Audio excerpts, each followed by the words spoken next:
You're listening to the Show We Go Baseball podcast.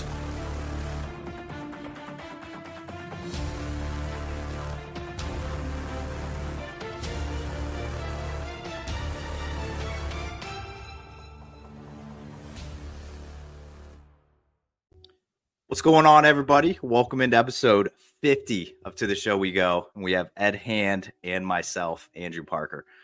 It's a big 5-0, and this is the Chris Cotillo episode. I feel like Chris doesn't really need an intro, per se. I feel like if you're on any type of social media, I feel like you know him. He's the Red Sox beat writer from MassLIve. I've also seen the godfather of Red Sox Twitter. I don't know if that's a good thing or a bad thing. But Chris, HVT said it. What are your sources on that, Parker? Can you reveal your sources? I'm going to get into that at some point, and I'm going to give Chris a chance to kind of talk about it, because I did have a question specifically on him being the bad guy of Red Sox Twitter right now for absolutely no reason. But is he the bad guy or is he the punching bag? I'm not really sure which one it is. It depends on the day. I'll tell you that. A little bit of both, I feel like. As you said, our friend HVT, I feel like for him, he's both. All right, for other people. It is what it is. But all right, so you just had a surgery yourself. So your off season's been a little interesting, but I guess a surgery aside, how has what have you been up to, I guess, pre getting cut open? Yeah, it's just waiting for the next Red Sox move to drop. There's a lot of waiting when that it's kind of your job. But we've tried to write more, I think, than in previous off seasons. Personally, I've tried to do more of the insider stuff, which I think is evident based on me just ruining the hopes and dreams of Red Sox fans by tweeting that they're either not in on somebody or that they've fallen short with another offer. Doing the podcast, obviously, Fenway Rundown, and been busy with that. So people, I think there's this perception out there that I get a lot from family, friends, and people I run into that just like, well, what do you do in the off season? Do you have another job? Like, that's not a full-time job. You just must be a seasonal employee of the Red Sox, of course, which I'm not. It's the off season's busy, even if, they're not doing things. I think it, for us on the beat, like, it allows you to kind of be more flexible. Like, there's no, day-to-day Coras at this time and clubhouses at this time and your flights at this time. It's all right. What do we want to do this week on the pod? Oh, let's do a mailbag. Let's have Andrew Bailey like we did today. It's kind of fun in some ways. Obviously there's some days where you get completely, you have a plan and it gets thrown out the window. I was thinking of having a quiet Saturday before New Year's, a couple last weekend, and Chris Sale gets traded, and all of a sudden, a restful day is 9 hours of writing and an emergency podcast. We did 2 emergency podcasts in 2 hours, which is a record because we did our Giolito one too. So it's still busy, even if, the Sox aren't doing much. There's still storylines, like today. We had Bailey on the pod. Yovera is something we need to write about, him getting moved, even though it's a smaller move. The town hall thing. Chris Smith wrote about game time. Sean and I both wrote about things off the Bailey podcast. So we try to keep it busy in the off season. And considering, as you referred to, I can't move or do anything, there's nothing to do other than work because I am not able to put weight on my right foot at the moment. So, of course, as soon as I'll be able to break out of here, the Red Sox will make like 3 blockbuster moves because that's how it happens. But for now, just sitting around, literally. Yeah, and I mean, you've covered a lot of, just in passing there, a lot of stuff that we want to ask you about today. And but I'm just going to go straight into some of this bigger picture stuff. Yep. What's been your interpretation of the Red Sox offseason so far? We've seen it's funny because up until the Giolito signing, I think Cooper Criswell was the biggest contract that they had signed, but there were a bunch of trades. Tyler O'Neill, they traded Verdugo, and then immediately after that, they traded Sale. But there's also been that feeling that the team isn't acting like we've seen them act in the past, or as I think most people would say, they're not acting like a big market team. Would you agree with that assessment? And what do you think has marked this change? Also, is it even really that much of a change? Is it a change from what? Like 2015 or last year? Because I don't think it's really that different from last year, at least so far. Yeah, I think the 2 big takeaways would be, number one, I was very much an trying to be an Interest Kings truther in the last couple of years because I thought that whole moniker was overblown for a couple reasons. Number one, every team talks to every free agent, no matter what. I bet the Rays called Ohtani. They're not going to sign him. That's kind of how it goes. Will you take, 1 for 20? No? Okay, good luck with that, right? Like, that's kind of how these things work, to see if there's a fit, to see if there's some crazy thing. And so I think the thing that was working against the Red Sox in that fashion was they had a lot of needs the last few years in the free agent market. So they were talking to players across a very wide spectrum. Number two, there's a lot of people who cover the team compared to some smaller markets. And so there's more leaks to those reporters. Number three, agents are more willing to say the Red Sox are in on their client as a, quote unquote, big market team, than to try to maybe drive the price up, which is a real thing and happens behind the scenes. And so I was like, yes, there's near misses every year. Eflin last year and Heaney and some of these guys. And that happens. And I thought the Red Sox were either on a streak of bad luck or Heim was just kind of misreading the market. With a couple exceptions, he obviously went above and beyond to sign Story compared to what he was getting on the open market at the time. And obviously Yoshida a year ago. Now it seems like everything fits together as an ownership problem where there's a budget in place dating back to the Evaldi negotiations, which I wrote about in October from last year, to what we're hearing some of these offers, come in at. I don't know what they offered Imanaga, but it was not whatever complicated deal he's getting from the Cubs. Teoscar Hernandez, it was around 2 for 28. It's not 1 for 23.5. I don't know what they offered Yamamoto. Don't know what they offered Seth Lugo. Like, they are constrained by something that they have not copped to. And that has really dictated the entire offseason. And that, with the backdrop of the full throttle comment, to me is very, very understandable why fans are so upset. And I get that. And I see the, Red Sox fans are going to find something to complain about no matter what, even in 2018, right? But they're really, really, really pissed right now. And there's totally a reason to be. And I think, the other part of it is that I think Chaim Bloom has been one of two Red Sox people in history who I think Red Sox fans like better in death than life. And I mean that from their careers with the Red Sox, not actually. Red Sox fans like Christian Vasquez a lot more now than they did when he was on the team. And Chaim Bloom, his reputation and his approval rating is going up by the day when people are starting to realize this comes from above him. I think it takes a lot for fans, the public, the media to realize the buck doesn't stop at Bloom or Dombrowski or Breslow, whoever it is. It stops at John Henry, Tom Warner, Sam Kennedy. Dombrowski was able to make those moves because they opened the purse for him, right? And to an extent, Bloom with Devers and Bloom with Story, Yoshida, but not as much. And now, they're not lowballing these guys because they don't want the players. They're lowballing them because I think that there's a budget set. And I would be shocked if it got to 237. I would be almost shocked if it got to 230 or 225, which it was last year. As I reported, their budget last year was 225. It was not the luxury tax threshold. And that was during the season, too. Do you have any theories as to why that's happening? Is it just that they've decided that they don't want to spend money? Is it that they don't think the market is any good? Is there even just like a vague idea of why they're dropping the budget so much? Yeah, I mean, Nick Saban just retired, by the way. Breaking news on the pod.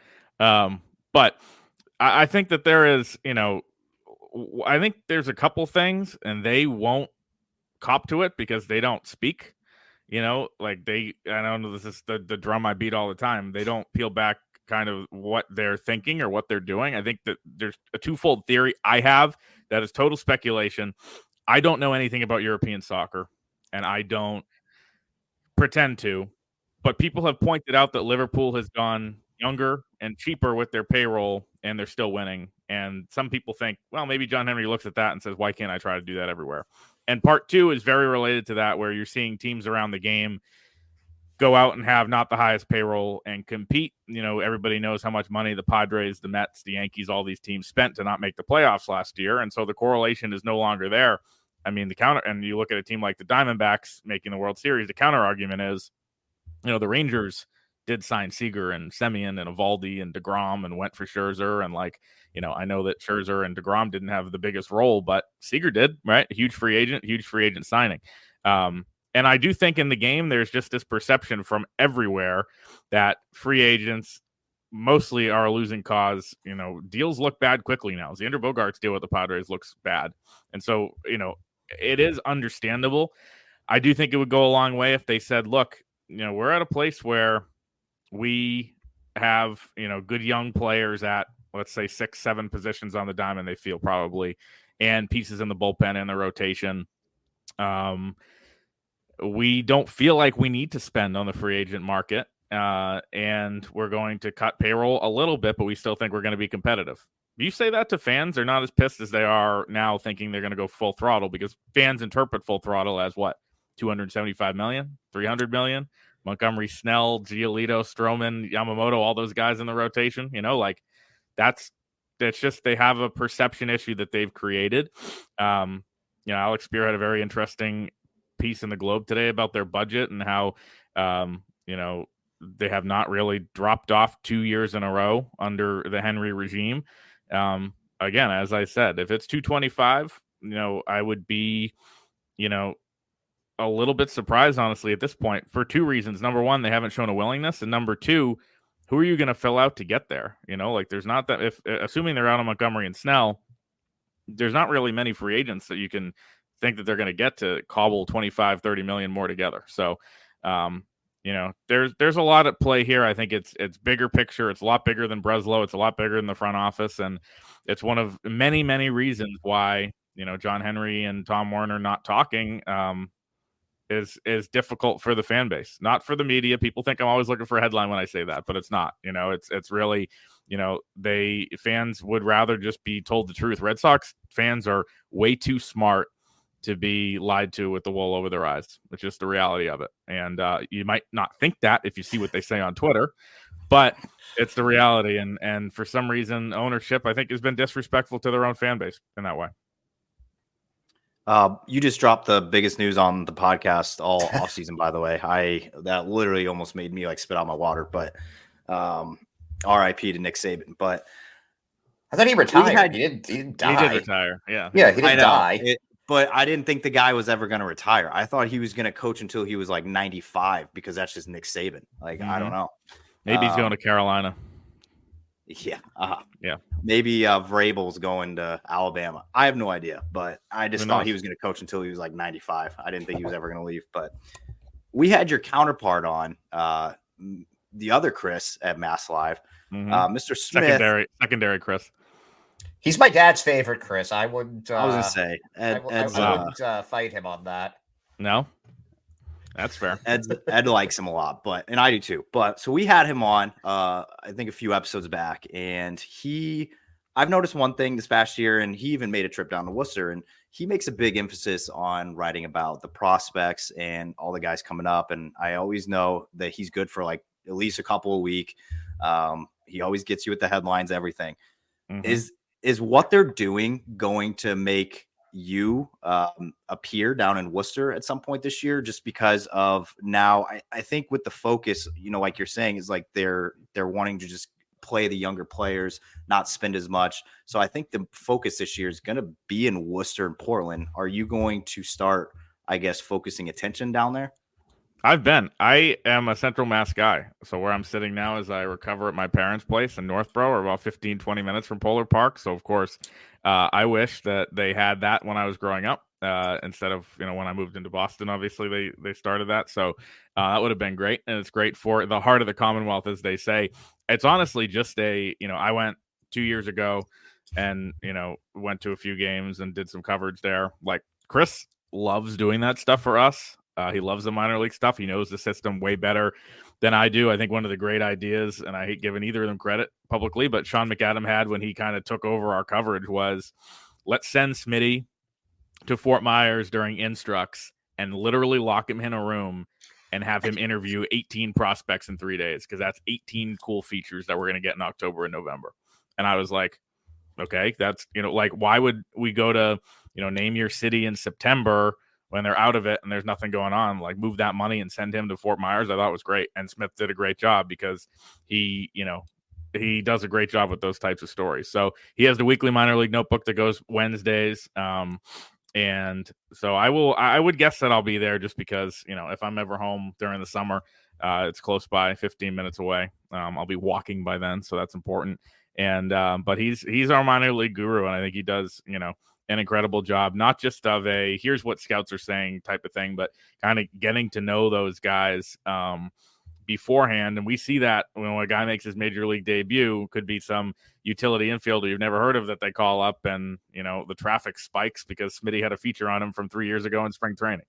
And so the headlines can be crazy. They're like Mad Libs, but he's the minor league guy for us for sure. But that doesn't preclude me. So going back to the big league club, a lot of the headlines recently have been more about a power hitting right-handed bat. Jorge Soler's come up a little bit, but the last big meltdown Red Sox Twitter had was over Teoscar Hernandez. That doesn't really concern me, if I'm being totally honest. I think that they'll be able to find hitting. The Red Sox have always been able to develop hitting from within. What they haven't been able to do is develop pitching. And I'm looking at the rotation right now, and I remember back in September, Alex Cora said that Chris Sale was going to be the opening day starter.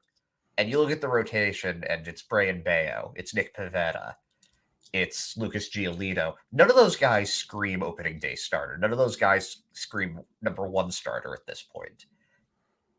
If you were a betting man, I don't know if you are. We're not sponsored by DraftKings or anything like that, so I don't have to advertise. Well, I am, but to a problem point. So, who would you bet on being the opening day starter for the Red Sox? Do you think they're here right now, or do you think it's coming from somewhere else, either trade or free agency? What are your expectations? Bello, and that was a prediction I wrote with the caveat that I think that as we saw last year with Kluber starting, not because he was the number one in the rotation, but that's just because how they lined up. I think that kind of the glimmer of starting an opening day is off for some of these teams where they don't want to rush Chris Sale a year ago to pitch one day earlier because of health reasons. I think something that's going to come into play this year, and this is just a guess of mine, is that Brayan Bello is probably going to be their number one, and they are playing 2 exhibition games in the Dominican Republic in March. And I would guess that he is going to want to pitch in one of those games as one of his spring training outings as a native. If that lines up with March 28th, then, so be it. If it doesn't, if it lines up with March 30th, there's so many off days now, and there's so much they can do to skip guys and throw in an opener one day that I don't think it matters. I think, probably the question is, who's their number one? He probably is. And I wrote that already because I don't see you getting that guy on the trade market. I don't think the Cease thing is legit from everything we've heard from their side. I don't think that they are going to be in on a rental guy like Bieber or Burns. Burns has already said he doesn't want to sign an extension. If you're the Red Sox in this position, you can't do a rental starter considering what it's going to cost. And as we've said a billion times, as Alex Spear is now writing as well, everybody in the industry thinks they have no shot at Montgomery or Snell. So based on process of elimination, I think Bello, and then I think they get a guy in the number 2 mold. My projected roster, I had Luzardo. And we've heard, or Sean has heard in the last few days, that Miami's had cold feet about moving him, which is, something to monitor. Obviously, they have some other guys there, Cabrera, some of these other pieces. I still think they go and get a pretty good, controllable starter, and they empty some of the farm for it, mostly because they have to. And they just at some point have to bite the bullet, and maybe it's after Montgomery and Snell are off the market, and that market picks up a little bit. So I would guess a number 2 comes in, and they add a veteran number 5. I don't know who that's going to be. Alex Spear, again, has said that Paxton's unlikely.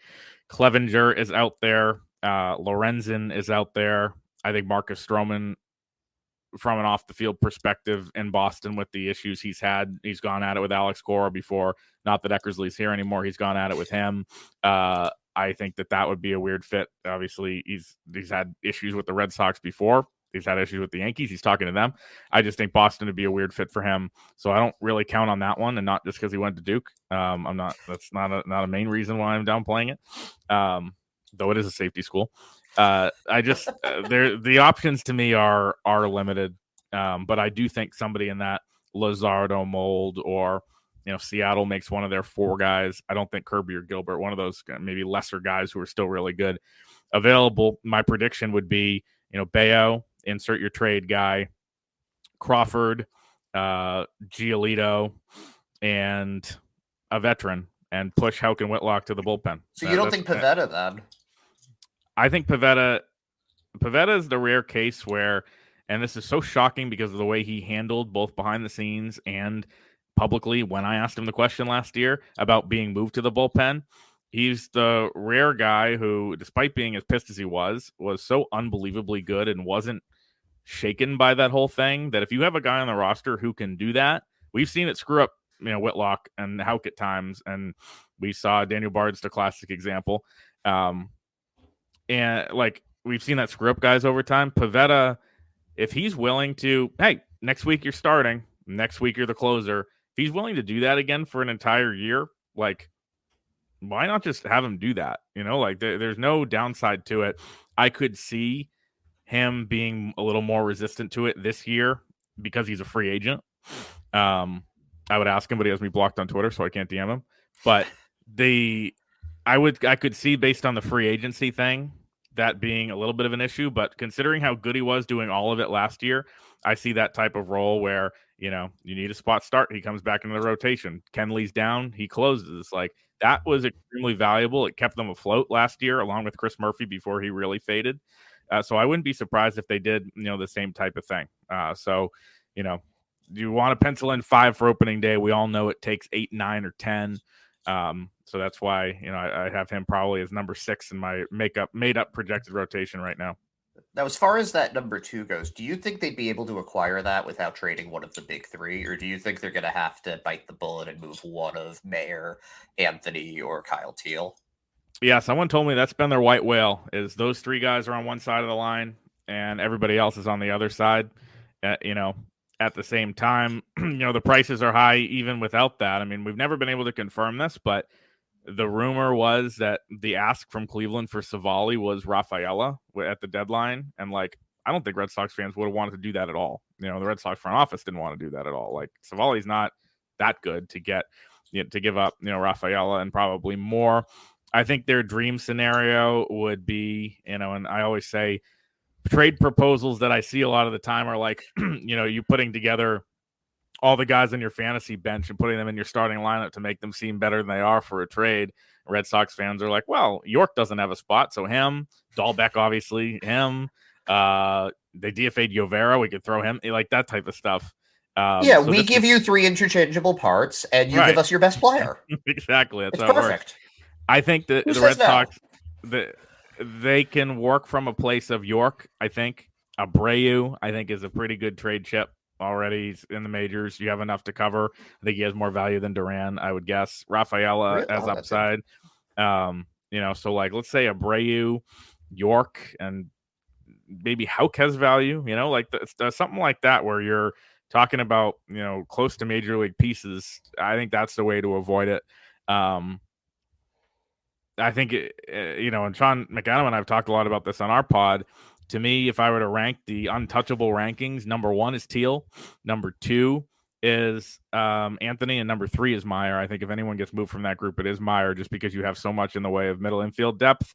With Anthony, I think the upside's there, and people are obviously in love with him now. They have a lot in terms of outfield depth, and with that franchise catcher, those guys don't grow on trees. So to me, you just don't touch him. But in a perfect world, they'd be able to do it with, name your young outfielder from that group of 3, name your young infielder from that group of, York, maybe one of the first round picks from the last couple of years. Grissom might have interest from teams, like that can't be ruled out, even though they view him that way as their second baseman of the future. So, they have guys, kind of pick from those pods. They'll probably need to include a pitcher. If a team wants to take Houck, good. I would keep, I would even keep Crawford almost untouchable because, I know Bayo and Casas are obvious, but like Crawford, I think is pretty underrated, probably because he only went 4 2/3 every time. But when he was out there, he was pretty good. And I think teams would be calling on him, but you're creating more of the problem you have if you trade him. So, like I said, perfect world, like Abreu, York, pick 1 or 2 more pieces and do it. Will that be enough on this market? Probably not. So I have a two-parter for you. See if I can One, handle it. what are your thoughts on how Breslow and company have revamped the bullpen depth? And two, are there any new names that have been brought in via trade or free agency that have stuck out to you that you kind of have jumped on their bandwagon? Yeah, I mean, to me, I think that they're just focused on creating competition in spring training, especially when it comes to the bullpen. And I know options is a huge thing. They've been locked in for a couple of years on certain guys. Brazier had such a long leash last year, and they for some reason Caleb Ort had such a long leash. And there's some guys that they should have pulled the plug on quicker. And I think they have more of those options now where, in my projection where Houck and Whitlock are in the bullpen, along with Winkowski and Schreiber and some of those guys, you have, even like Zach Kelly, who a lot of people would think would make the team and did last year, potentially starting in AAA, along with Campbell, who has options, Weissert, who has options, Criswell, who has options, like I think Castillo, like all the guys they're adding, they're just trying to add flexibility. It doesn't hurt to have those guys on your 40-man. Then to have them come up and down. There's obviously rules to the option rules now. I think make it those guys even more valuable. I think the interesting thing in spring training, and they kind of made one of these decisions by DFAing Yovera because he was going to be in the same boat, is Justin Slayton, Brian Mata. Carrying both of those guys on your roster to start the year kind of ruins all the flexibility that they're aiming for, because they're effectively both Rule 5 guys. Slayton is, and Mata's out of options. So that I think will be kind of the most interesting piece. And Cora alluded to somebody who like started the year in the majors last year, start the year in AAA. I think Sox prospects projection as Winkowski in AAA to start the year, which can you imagine that after the year he just had? And for a team that doesn't have much good pitching, it's surprising that it's just a weird thing. They have all these names, but nobody elite. So I don't know. I haven't dug into those guys as much. I just think they have they're basically costing nothing. They were either in the case of Campbell, he was acquired for a guy who got a non-tender. Slayton was a Rule 5 pick for a 10th round pick who wasn't really a prospect from what I can gather. Criswell was $1 million. Castillo was a waiver claim. Like, why not see what you have? It seems like every team hits on one of these guys a year. They've kind of hit on Kelly. They hit on Schreiber before that. Workman came out of nowhere. Yeah, Bernardino, exactly. So if there was one bullpen thing I think they should do is add a veteran lefty. I think that market will probably fall apart, and you can go get Matt Moore or Wandy Peralta cheap, and it's better than, something happens to Bernardino. You're on, Walter, Murphy, Jakes. And I think those guys, all have some. Sorry, Andrew. I think Jakes actually pitched pretty well, but I would rather have Wandy Peralta or Matt Moore on my team. So, a move like that wouldn't hurt. It's okay. I mean, I saw what Joe Jakes did in Worcester and how much he meant to Paul Abbott last year. And when he got called up, Paul Abbott, it was as close to as in tears as I saw Paul Abbott, because he's like eats nails for breakfast. So like I never saw him show emotion. And when he left, he's like, well, now we're screwed pretty much in the bullpen. But I don't know. I think Joe Jakes just had a rough time in the majors with what he was up and down like crazy. It was insane. Ed, I have some random ones, but I want to see if you have anything major league side before we jump into those. Yeah, I do have one other that we haven't really talked about, and that's the trade for Tyler O'Neill. Kind of under the radar after all of the other stuff. He was really good in 2021, and he just hasn't been able to stay healthy, but Gold Glove winner, got some MVP vote. Actually, he's a 2-time Gold Glove winner. Do you see him as a starter, or do you see him as more of a platoon player?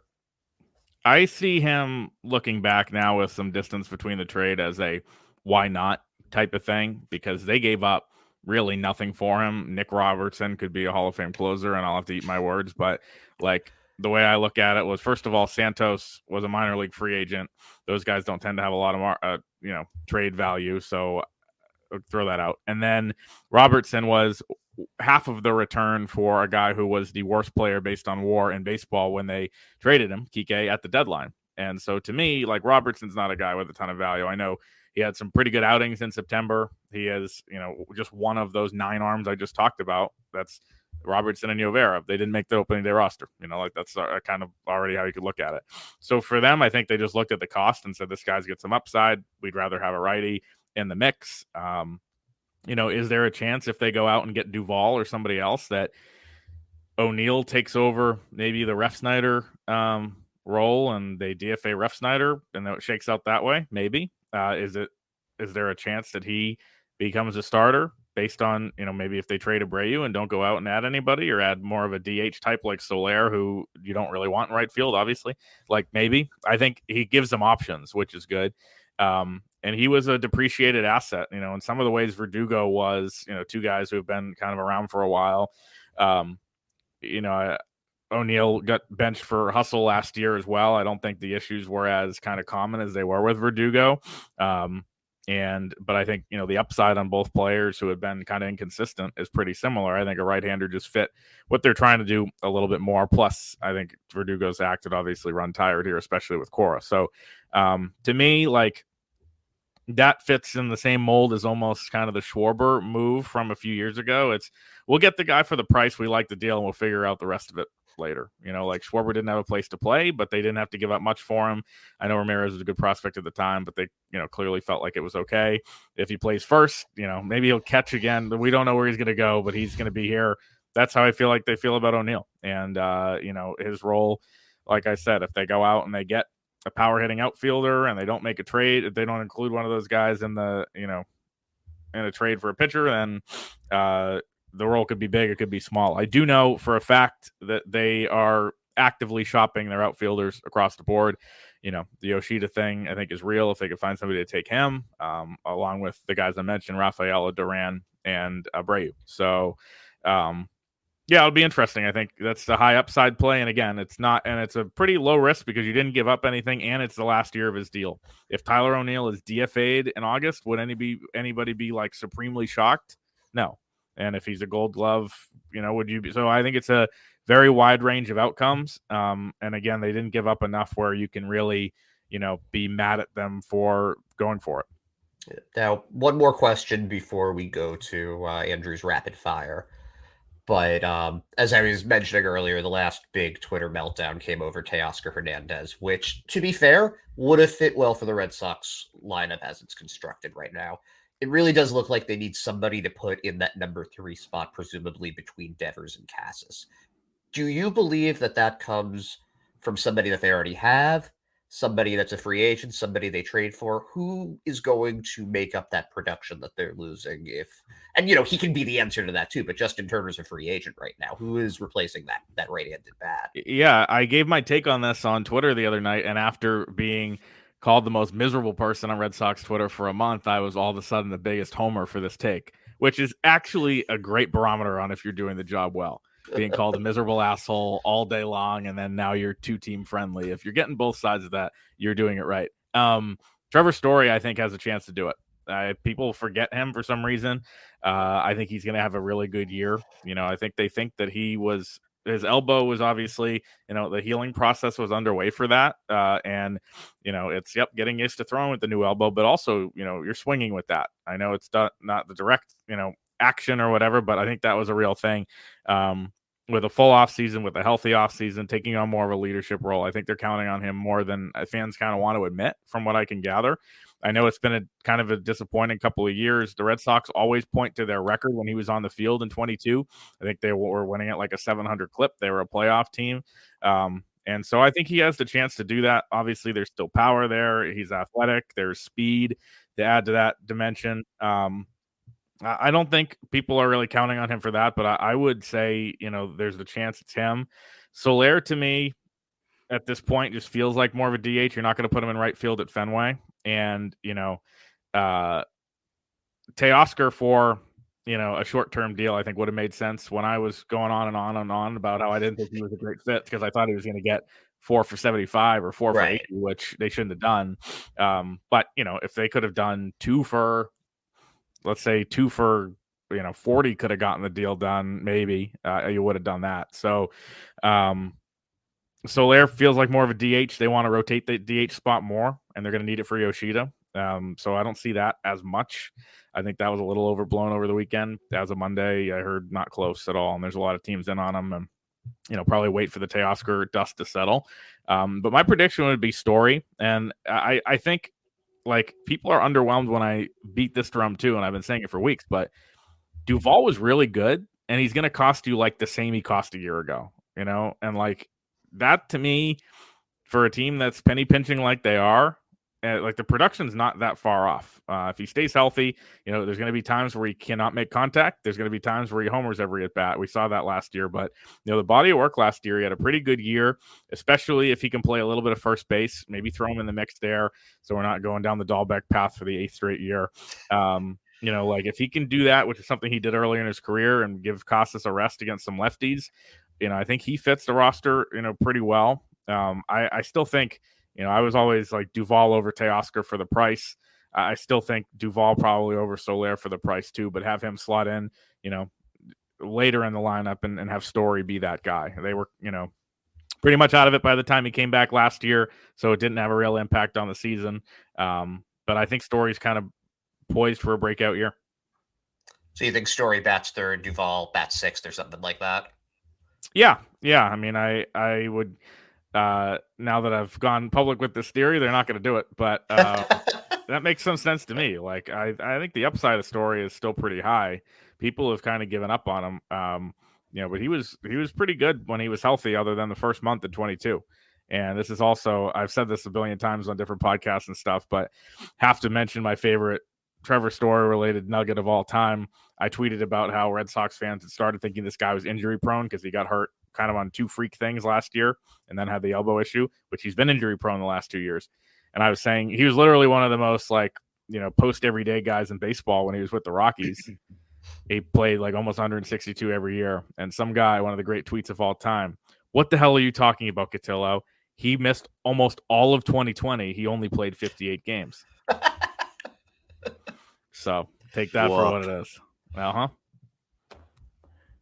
I'm going to take you non-Red Sox for a moment here. I got a few questions. I think I've seen you tweet about this too, where I might be getting it confused with somebody else. But I think you tweeted that you've been to every single ballpark besides 1?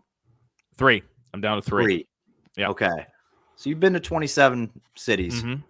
On those, whenever I want to picture you in Smith and now McAdam possibly, but I want to picture it like you guys are in like Fever Pitch where there's a big board and you guys are all together and you're picking which series you want to travel to. I want to picture that in my mind, so just don't tell me how you do it actually. That's pretty close.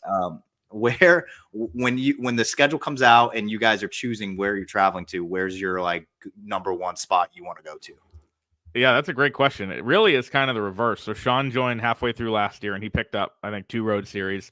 So it's mostly Smith and I. And so for the first 5 years, it was just the 2 of us, and we basically do 35 each and skip 10. And if they're out of it in September, then we can do it remotely. We didn't go to Cincinnati in September 22 when they were out of it. But so the way it works is that Chris Smith is, in this way, the greatest beat partner of all time, where he just says, I don't care where I go. You tell me, because I'm just going to be working my ass off the whole time. And if you want to go somewhere for social reasons or do this or that, like you pick and I'll fill it in. So like I was, 22 when I started on the beat. And I remember in 2018, it was like, oh, Labor Day in Atlanta. I got friends down there. I'll make the long weekend out of it. Go to college football games. 4th of July in DC, 11 a.m. start. Stay there for the 4th. Stay there for the 5th. And I was like going into this meeting prepared, like, all right, I got to tell Smith, do you mind if I were to grab one of these? I know these are kind of the cool things on the schedule. He's like, you pick. I'll go to Detroit in August, or, I'll go to the Trop whenever, or whatever the midweek kind of slog in May series. And so, I plan it around. We do have a rule, though. If you have not been to a ballpark, that's priority. So he's down to just Pittsburgh. I have Pittsburgh, St. Louis, and Arizona. So the Pittsburgh and April one is going to be a hotly contested item between the 2 of us. But I would say just how I look at it now is I look at kind of, if I can find a way to make a social trip out of it. And I find really crazy ways to bend that. like in September, my favorite one is I had to be in Texas. They're playing the Rangers on a Monday, and that flight is like right on the line of do you go the day of the game or you go before? So I was like, all right, I haven't done this all year. I'll go Sunday. And then I looked at it, and Carolina football was playing home game against Minnesota in Chapel Hill on Saturday. And I looked at a map and I said, it's not on the way, but it's not on the way. And so just those types of things where stop over in Chapel Hill on the way to Texas. Like I try to do those types of things, or if there's different things that fit my schedule, or and Smith has been great about that. So hopefully he doesn't decide that he's going to really lay down the law this year because it's been great. Yeah, I wanted to assume it was like fever pitch where they have to look at the board and you got to like draw like something. I don't know. Yeah, I think based on what we've talked about, they're going to the West, or at least Smith is going to the West Coast the first time. And so I'm all in on that Dodgers trip right after the All-Star break, and also Miami for the 4th of July, because I would like to melt. Can't beat that. No. All right, second one. I asked this question for the first time to Rio Gomez when we had him on a few episodes back, but he's a big Arizona guy, so he's pretty through and through. He was talking about Dahlbeck in college, all that, but you're obviously a big UNC guy. You don't hide that. So Nope. I asked him a question and he had to think a little bit. But for you, I want to know. So you can give two answers: your all-time favorite UNC athlete, any sport. It can't be Michael Jordan. And then when you were in college, who was it could be the same answer, I guess, but like, who was your athlete in college, like when you were there? Yeah, I mean, I wasn't a fan of them growing up at all. I was a Notre Dame fan, and I just, when I started applying to schools, we went down and visited Chapel Hill. I loved it, and so, I became a fan the fall of 2014. So, people always like, "Are you a big Hansbrough guy?" It's like I didn't watch him. I met him once downtown. So, I really have just the guys that I was there with. They won the national title my junior year, so that team's very, very special. A lot of guys that were really good in college and didn't really make it in the pros: Joel Berry, Theo Pinson, Justin Jackson, Kennedy Meeks, the year before Bryce Johnson. So I had, I always say that like my time was really good across the board because we had, those guys on the basketball team. Trubisky, who I know was a bust, was the number 2 overall pick my senior year, and Gallen was there for baseball. So we kind of had across the 3 sports some pretty good names in all of those. So I don't even know if I have a favorite all time, because it's gonna be Drake May when he is drafted by the Patriots in the fall or in the spring. Mike Vrabel, Drake May 2024, mark it down. That'll be it. But yeah, I don't know. I haven't been a fan long enough, and yeah, the Hansbrough and Kendall Marshall and all those teams before me, they don't do anything for me. But big game tonight against NC State, the Wolfpack. They're upset. They didn't get into Carolina, so they always turn out really well at that arena. But yeah, I love it. It's, you know what I do. I get asked that a lot, and I know I'm intolerable with both that and the workshop ad spots remain on Twitter. But like, when you are in this job and you're around it every day, like I was a huge Red Sox fan growing up, obviously not anymore. Like you kind of see how the sausage is made, use a disgusting phrase, and you see kind of how everything goes on in a major league organization, and you lose that part of the rooting. And like, I have really kind of lost Patriots the last couple of years, just, knowing people who cover them and kind of how it's gone as an organization. Like the Carolina basketball, especially, is something I can be completely removed from. I am the bitchy fan on Twitter that, is talking about timeouts and that type of stuff, and, football for the first 6 weeks of every year before they collapse, that type of stuff. So when I get frustrated with Red Sox fans, like, oh, why do they care this much? I just think about like, I'm literally scheduling my day around their Carolina game at 8:00 tonight. And so I need to, remember and reflect on, that's what it is for me versus what it is for them.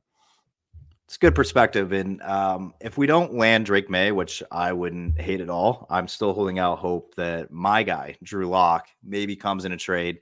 That was my, I guess, he was my QB in college, so I still hold him in very high regards. Most impressive post Monday Night Football interview of all time.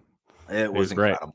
Yeah, it was. I was shocked when I heard that because in college he was not like that. But third question, you kind of segued into this a little bit, but your workshop, it's been getting a little heat on Twitter lately. Just I guess spots remain. Whatever. People are. I want to take the HVT class personally. Yeah, that's that delusion week 1. The trolling seems like it would be good. I need that one. Mm-hmm. Well, my question was more geared towards do you know the number of how many alumni you have? And then how do you keep track of everybody afterwards? Like to know what everybody's doing, or do you even keep track? I go on their podcasts like this. I have spreadsheets. I do. My dad's a CPA, so I'm a spreadsheet and legal pad guy, despite being a writer. And I think it's probably about 200, 250. It started the fall of 2020, so we're in year 4. And there's people who are, interested at different times. Obviously, new college kids who are getting into it. And it's been a cool side project. And I think, as you know, like I make it a real priority to, try to follow everybody and keep up with them and give pointers from afar after the workshop's over. So it's not like some, money grab we do for 3 weeks and then never hear from them again. Because I think that would be super shitty. And I've also turned, the curriculum of that class into a class at BC, which I am going back for my 3rd semester. I did the fall of 22 and last fall, and I'm going back in 2 weeks for the spring. And it basically is, the workshop curriculum with assignments and with in-person guest speakers. Like Rich Hill's been nice enough to come both times, which has been awesome. Cora zoomed in because he has a daughter that goes to BC, so he figured if I'm paying them all this money, I might as well zoom in. But yeah, I mean, it's the whole goal of it, as you know, Andrew, is just, it's not, like the textbook, like here's Associated Press style and how to write a lead. It's like, all right, when I was 18 and 19 trying to get into this and trying to, get sources and trying to find people, like this is how you actually do it. This is how you actually decide, like, do I have a story or not? And I use the examples of all the times where I've thought I've had something and it's been wrong and I didn't report it because I wasn't 100%, or these are the types of stories you need to put in your portfolio. I mean, I've said it to a billion people over and over and over again. So many people get into this and they write, here are my Super Bowl predictions, or here are my thoughts on what the Red Sox should do. And there's literally probably thousands of places you can find that on the internet. But if you go write the kick-ass feature story or do a great podcast with this minor leaguer who no one's ever heard of, but they have an amazing story, like that's the stuff that stands out. That's the stuff that gets play. Like I always talk to Chris and, about what you guys have done, and like, you do it the right way of like, okay, and this podcast included, especially this episode, like you're not always getting the big name. It doesn't mean, it's not going to be entertaining or good or whatever. Like I think back to some of the stories I've done, like would a feature on David Ortiz automatically drive eyeball? Sure. But also like, look at what Chris Smith does with the 40th man on the roster. People are really interested in that stuff if the story's good. So that's kind of what I try to talk about in the workshop. I've really enjoyed it. There's a lot of people, that have come through and been really, really successful, not because of anything I've done, because they put in the work on their own. But it's been cool to kind of do that on the side and kind of get away from the day-to-day of the Sox stuff. And obviously, teaching in a college class, I've always said I'm the least qualified adjunct BC's ever employed, but it's fun to go to campus and like teach a class and try to do it differently. And that doesn't mean like next weekend, Carolina's playing BC in basketball there. And despite getting paid by them to be an adjunct, I will not wear their colors to that game. So, they're only ACC in name only. But it's been fun. I have one last question before we shoot it to Ed to kind of empty the bench to round us off here. But it is the most important question. I don't know if you know what's coming. I don't. Okay, cool. Because Zach Kelly knew it was coming, and I don't know how. So way to tell us you've never listened to this show, Chris. I listen to everything, so let's all get lost. Zach Kelly has never listened to the show, and he knew. So I'm kind of like I'm a little it's a little sus, but if they call people friend of a program, Zach Kelly's the friend of every program.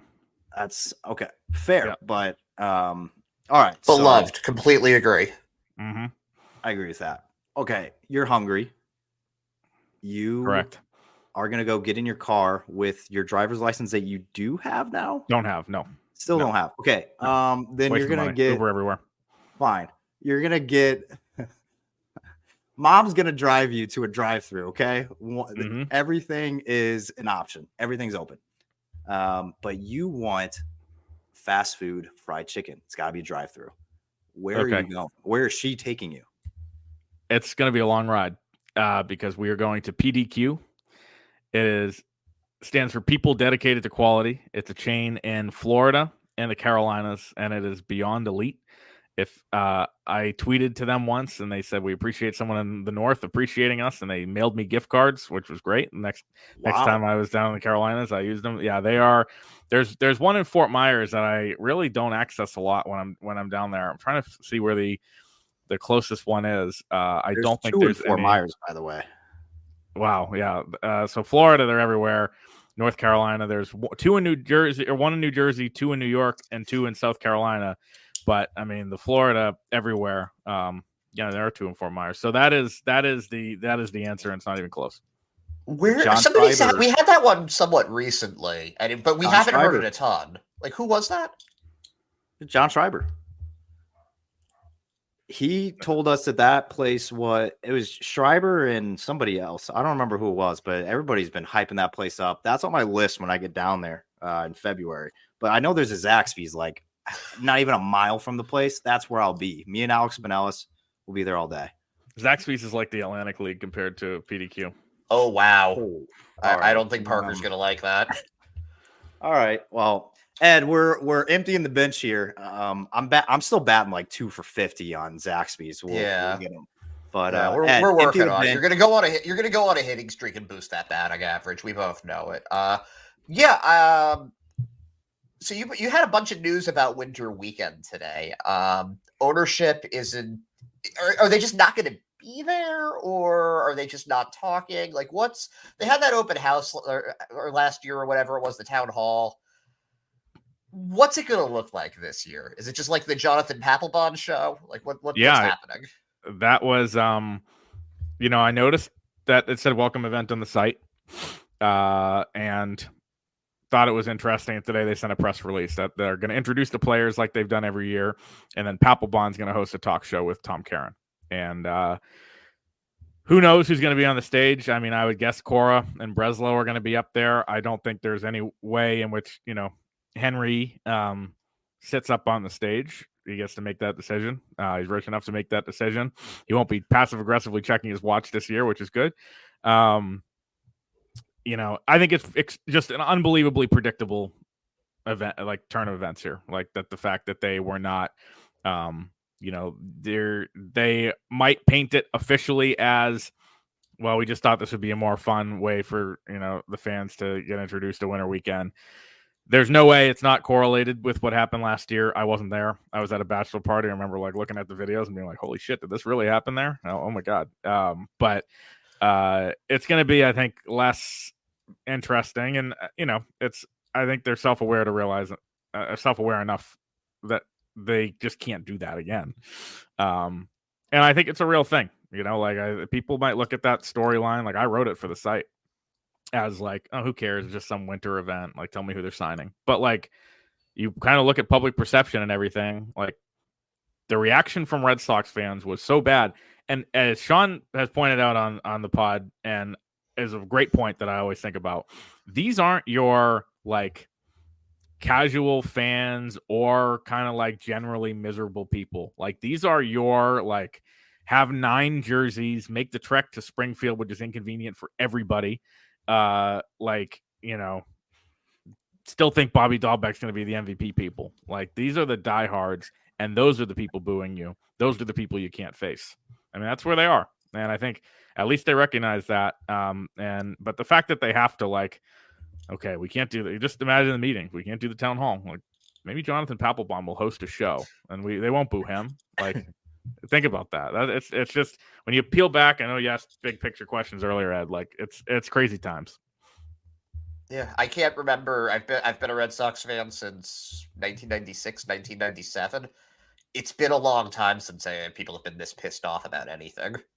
Yeah, I mean, I see that all the time on Twitter, right? Like it's just what it is. And I think again a big part of it is just the messaging is not there.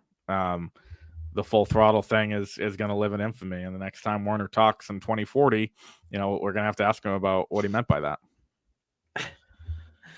Well, Chris, I was going to say you didn't get to experience it last year. I knew you were off at a trip, but I was hoping you were going to get to see the town hall this year, and I think they just had to out of safety. Like, I mean, last year there was just booze, but you have no idea. It's 2024. Like, people will do anything. Like, crazy people are everywhere. Yeah, but, I will be there for Jonathan Papelbon's talk show. So I'm going to be there, but I'm not going to. Spoilers. Not going to be anything close to sober for it. Wow. I'll be on the. Right. I'll be on the clock. So that'll be. I expect to see you. You're a professional guy. That's right. I expect to see you running tables. I know Zach Kelly has offered. I know that Josh Winkowski's going to be chugging White Claws with us again. So we'll see where the night takes us. But did Wink Chris, confirm that? The Zach Kelly thing is confirmed. The Joe. No, I knew Zach. I was there for Zach, but is Wink? Josh is ready for round 2. So let's go. It's But Chris, you've given us a ton of time. We're just under an hour, but I know you got a UNC in a couple hours, but we appreciate all the time. Yeah, we will see you next weekend, but we thank you for hopping on. Sounds good. You guys might need to carry me around the casino, but I appreciate it.